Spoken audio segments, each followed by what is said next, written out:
Welcome to RX Unitech channel. पिछली quiz में 30 question हो चुके थे बौद्ध धर्म से। अब आगे चलते हैं।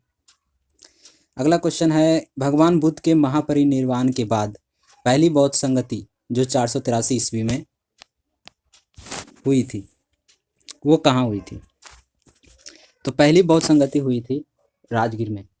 कहने का अर्थ हुआ यह कि जब भगवान बुद्ध का महापरिनिर्वाण का अर्थ होता है मृत्यु के बाद पहली जो बौद्ध संगति हुई वो कहाँ हुई? राजगीर में। और किसके शासनकाल में हुई थी? अजातशत्रु के शासनकाल में। आगे चलते हैं। अगला क्वेश्चन है कि कश्मीर में कनिष्क का शासनकाल चल रहा था। उस समय जो बौद्ध संगति हुई थी उसके अध्यक्ष कौन थे? तो उसके अध्यक्ष थे वासुमित्र। कश्मीर में कहाँ हुआ था? कुंडलवन में। कश्मीर के कुंडलवन में। और कनिष्क जो था कुषाण शासक था। और कौन सी बौद्ध संगति हुई थी? चौथी। बुद्ध के मृत्यु के बाद सिर्फ 4 बौद्ध संगति हुई थी। जो सबसे लास्ट चौथी हुई थी उसके अध्यक्ष थे कौन? वासुमित्र। और जानकारी जान लेते हैं। बौद्ध धर्म में चतुर्थ जो बौद्ध संगति हुई थी वो किसके शासनकाल में हुई थी? कनिष्क के शासनकाल में। और वो कुषाण शासक था और कश्मीर के कुंडलवन में हुआ था। इसके अध्यक्ष वासुमित्र, उपाध्यक्ष अश्वघोष थे।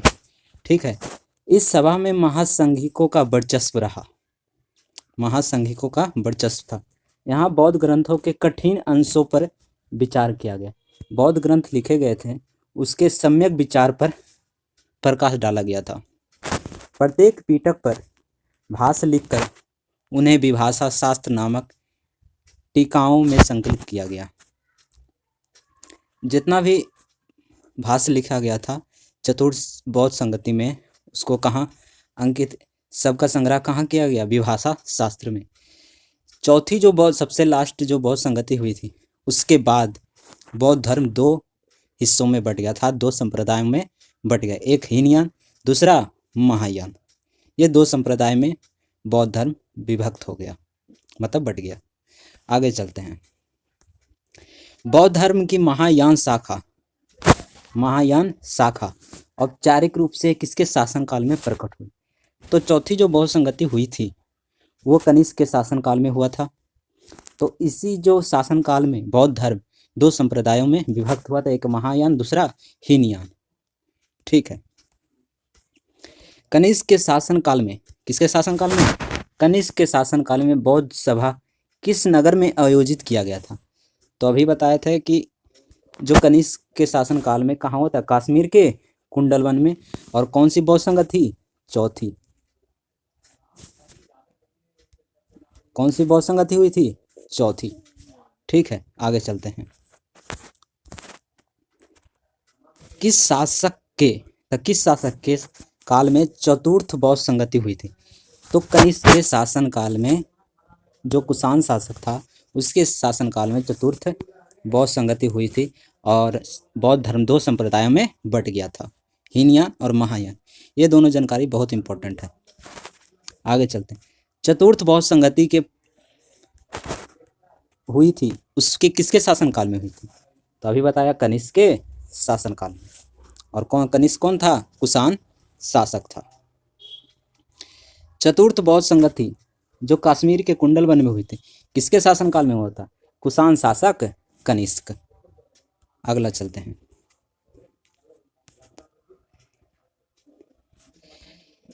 निम्नलिखित में कुछ विचार प्रकट किया गया है। पहला विचार है बुद्ध में देवतत्वारोपण था। और दूसरा विचारधारा है बोधिसत्व के पथ पर चलना। तीसरा था मूर्ति उपासना और अनुष्ठान करना। तो ये सारे विचारधारा बौद्ध धर्म से रिलेटेड हैं। तो अर्थात इसका उत्तर होगा ऑप्शन नंबर डी। और ये जो विचारधारा थे किसके थे? महायान के थे। महायान जो बौद्ध धर्म संप्रदाय में बटा था, महायान और हीनयान। तो उसमें महायान का विचारधारा था बुद्ध का लोकोत्तर सत्ता और देवत्व में विश्वास, मतलब देवी देवता में विश्वास होना चाहिए, बुद्ध के अनेक अवतारों और स्वरूपों पर विश्वास रखना, ये था। और बुद्धत्व के मार्ग पर चलने वाले को बुद्धि सत्व कहते हैं।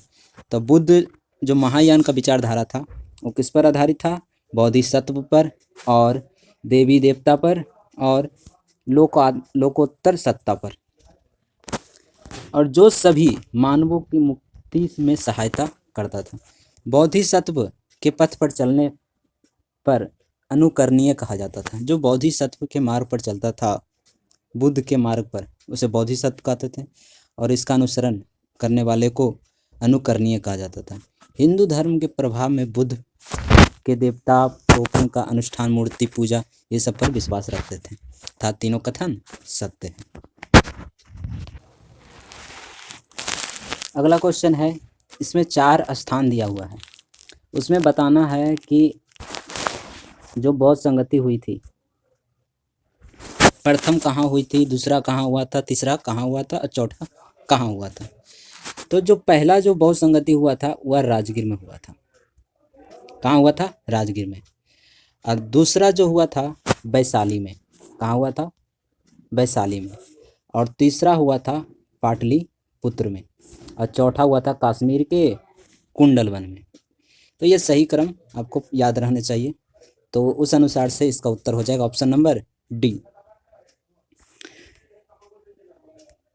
प्रथम बौद्ध संगति कब हुआ था?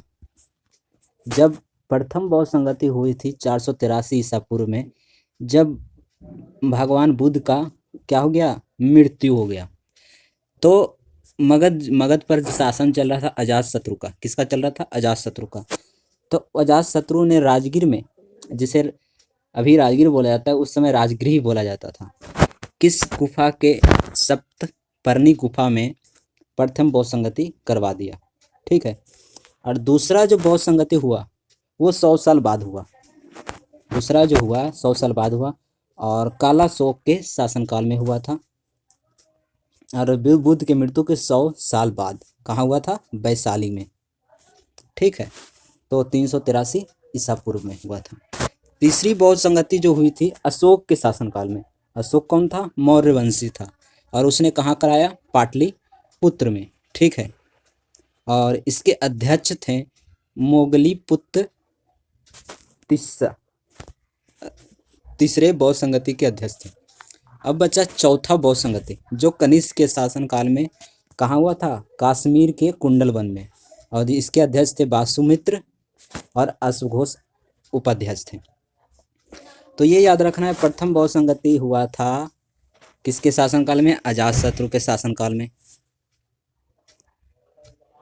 ठीक है। प्रथम बौद्ध संगति अजातशत्रु के शासनकाल में। कहाँ हुआ था ये भी पता होना चाहिए। और सप्तकर्णी गुफा में। और दूसरा जो बौद्ध संगति हुआ था वो हुआ था कालाशोक के शासनकाल में, और कहाँ हुआ था? वैशाली में।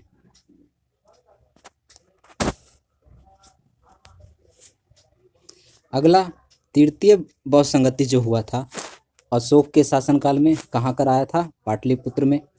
ठीक है। अगला चतुर्थ बौद्ध संगति जो हुआ था कनिष्क के शासनकाल में, और कहाँ हुआ था? कश्मीर में। ये पॉइंट आपको याद रखने हैं।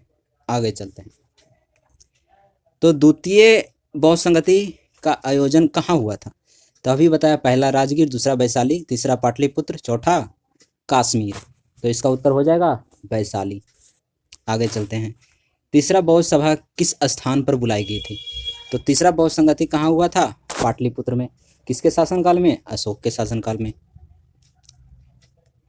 आगे चलते हैं। प्रथम बौद्ध संगति जो समिति हुआ था, आयोजन किसने करवाया था? तो अजातशत्रु के शासनकाल में हुआ था, और राजगीर में हुआ था, और सप्तकर्णी गुफा में हुआ था। ठीक है। अगला क्वेश्चन है, निम्नलिखित में किस नगर में प्रथम बौद्ध सभा का आयोजन किया गया था? तो प्रथम बौद्ध सभा का आयोजन प्रथम बौद्ध संगति का हुआ था राजगृह में। कहाँ हुआ था? राजगृह में हुआ था, अर्थात अभी नाम है राजगीर। तो इसका उत्तर होगा ऑप्शन नंबर सी। बहुत संगति से बहुत ज़्यादा अच्छा क्वेश्चन पूछ जाते हैं। द्वितीय बहुत संगति कहाँ हुआ था? तो पहला राजगीर, दूसरा वैशाली और दूसरा जो हुआ था कालाशोक के शासनकाल में हुआ था। ठीक है। बुद्ध के जीवन के 4 घटना है। 4 घटना, क्या घटना है? 4 घटना, और उसको संबद्ध निम्नलिखित क्रम में दर्शाना है। जन्म कहाँ हुआ था? तो याद रखना है कि जो जन्म हुआ था बुद्ध का जो जन्म हुआ था लुम्बिनी में हुआ था। कहाँ हुआ था? लुम्बिनी में। और ज्ञान की प्राप्ति कहाँ हुआ था? पीपल के वृक्ष के नीचे। तो कहाँ हुआ था? बोध गया में। और प्रथम प्रवचन कहाँ दिए थे उन्होंने? तो सारनाथ में दिए थे। और निधन मृत्यु कहाँ हुआ था? कुशीनगर में हुआ था। जब अतिसार से वो पीड़ित हो गए थे तब वो कुशीनगर पहुंचे, फिर वहां तत्काल उनकी मृत्यु हो गई। आगे चलते हैं। महात्मा बुद्ध का जन्म 563 ईसा पूर्व में हुआ था। कपिल वस्तु के निकट हुआ था। कहाँ हुआ था? लुम्बिनी में।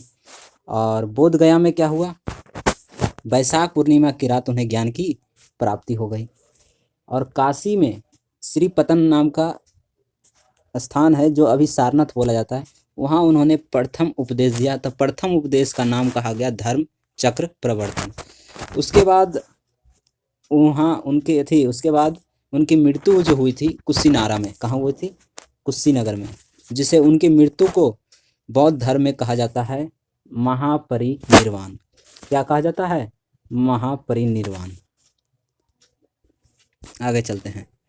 भारतीय कला में बुद्ध के जीवन की किस घटना का चित्रण मृग सहित चक्र द्वारा हुआ है?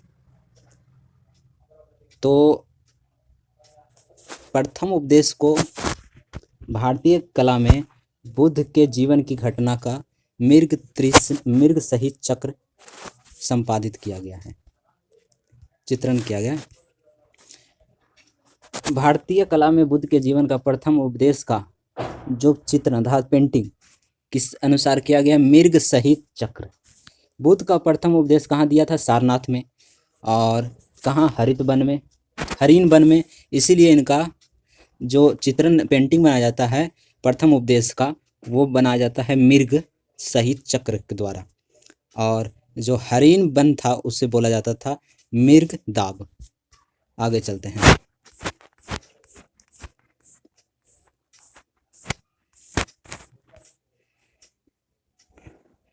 और जन्म, प्रवचन और त्याग और महाबोधि। जो जन्म हुआ था किसका प्रतीक माना जाता है? सबका अलग अलग प्रतीक माना जाता है। तो जन्म को प्रतीक के रूप में कमल कहा जाता है। बुद्ध के जन्म जो लुम्बिनी में हुआ था वो कमल द्वारा उसका चित्रण किया जाता था, पेंटिंग बनाया जाता। प्रथम प्रवचन को उनका संकेत माना जाता है धर्म चक्र प्रवर्तन। और महाबोधि में बोधि वृक्ष को प्रतीक माना जाता है। जैसे भारत का मानचित्र हो गया, अशोक का प्रतीक क्या होता है? 4 गो सिंह होता है। उसी प्रकार बुद्ध के जन्म को कमल के रूप में प्रतीक माना जाता है। प्रथम प्रवचन को धर्म चक्र प्रवर्तन और गृह त्याग को घोड़ा की प्रतीक माना जाता है। आगे चलते हैं। करमाला लामा तिब्बत के बुद्ध संप्रदाय के किस वर्ग का है? तो ये है कंग्युआ संप्रदाय का। जो करमाला नामा तिब्बत के बौद्ध संप्रदाय कंग्युआ वर्ग से संबंधित है। आगे चलते हैं। महात्मा बुद्ध के संबंध में कुछ कथन दिया हुआ है, तो कौन कौन कथन सही है? तो बुद्ध का जन्म कहाँ हुआ था? कपिल वस्तु के लुम्बिनी में। तो ये उत्तर पहला कथन सही है। उन्हें ज्ञान की प्राप्ति कहाँ हुई थी? बोध गया में। ये भी सही है। और वैदिक धर्म में अस्वीकार किया गया है। वैदिक धर्म में बुद्ध के जो विचारधारा है उसे अस्वीकार मतलब कि नकारा गया है, तो इसका उत्तर नहीं। वैदिक धर्म में भी इसे अपनाया गया है। किसको? बौद्ध धर्म के विचारधारा को। और उन्होंने आर्य सत्य का प्रचार किया था। उन्होंने आर्य सत्य का प्रचार किया था। तो चारों कथन उनका सही है, था तो option number D. Option number D. जन्म हुआ था कहाँ? कपिलवस्तु की लुम्बिनी में। ज्ञान की प्राप्ति बोध गया में। वैदिक धर्म में इसे अस्वीकार किया गया है, अस्वीकार किया गया। चार आर्य सत्य का प्रचार उन्होंने किया था। ठीक है। बोध गया में ज्ञान की प्राप्ति हुई थी, महाबोधि मंदिर बना दिया गया है। तो जहाँ उनकी ज्ञान की प्राप्ति हुई थी बोध गया में, तो वहाँ मंदिर बना दिया गया। क्या चीज का मंदिर? महाबोधि मंदिर बना दिया गया। और किसके नीचे नीचे हुआ था? पीपल वृक्ष के नीचे। तो ज्ञान की प्राप्ति कब हुई थी? तो उन्होंने 29 वर्ष की अवस्था में घर छोड़ दिया था, गृह त्याग, अर्थात उसके 6 वर्ष के बाद, कठिन साधना के बाद 35 वर्ष की आयु में महात्मा बुद्ध वैशाख पूर्णिमा के रात एक पीपल के वृक्ष के नीचे उनकी ज्ञान की प्राप्ति हुई। और जहाँ ज्ञान की प्राप्ति हुई वो उसको बोधि वृक्ष का नाम दे दिया गया। और उस वृक्ष के नीचे ही बना दिया गया महाबोधि मंदिर। ठीक है।